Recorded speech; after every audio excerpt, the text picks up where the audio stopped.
Hello and welcome to ET Garage. Today's video is just going to be an update.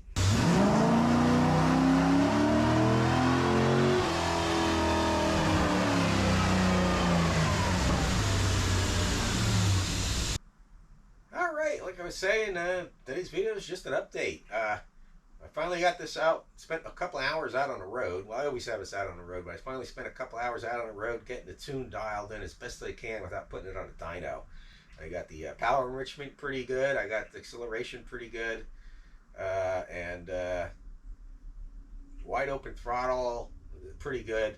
They need to be a little fine-tuned to do that. I need to do that on a dyno. I don't know if I want to do that or not. Again, if you guys want me to, let me know down in the comments section if you think I should or shouldn't. It's running really good, so I'm probably going to leave it that way. If I get dyno tuned, it'll be tuned for on the dyno.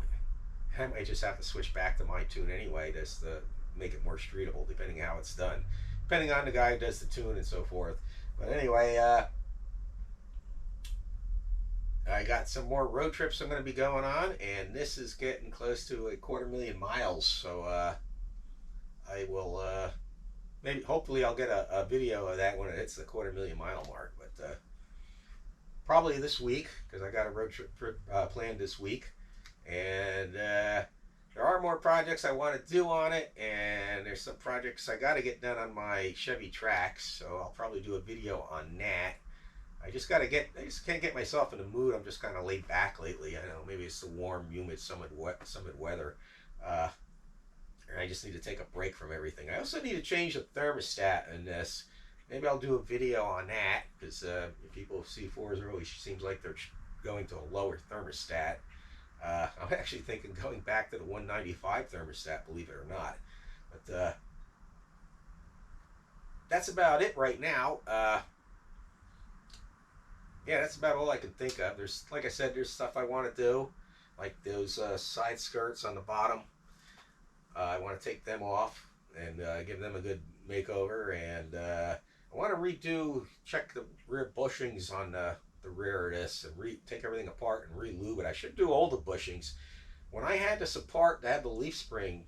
When I had the leaf spring out, I took the lower control arm off, and the bushings were still like new. I re-lubed that one. I should have just took all the A-arms off and re-lubed them. But the poly bushings probably have about 75,000 miles, and they still look good on the front. The rear has a lot more articulation in it, and that tends to wear the bushings a little bit more. So maybe I'll just pick up another set of bushings for that and do that, and re-lube that. Get that all redone. Check all those bushings on the spindle arms or lower control arms, whichever you want to call them. Like I said, right now I just can't get motivated to do much. I don't know, maybe it's the warm, humid weather or whatever, but I just feel like traveling more than I do working on stuff. So that's about it right now. It's just an update. Check back in the future and see what's going on. But if you want to see what changes I made in the tune, leave comment sections below, and maybe I'll do a video just on that. And I'll show you the difference from where I started the tune when I changed it to 30-pound injectors to where it is now. So everybody, take care, have a great day, and God bless.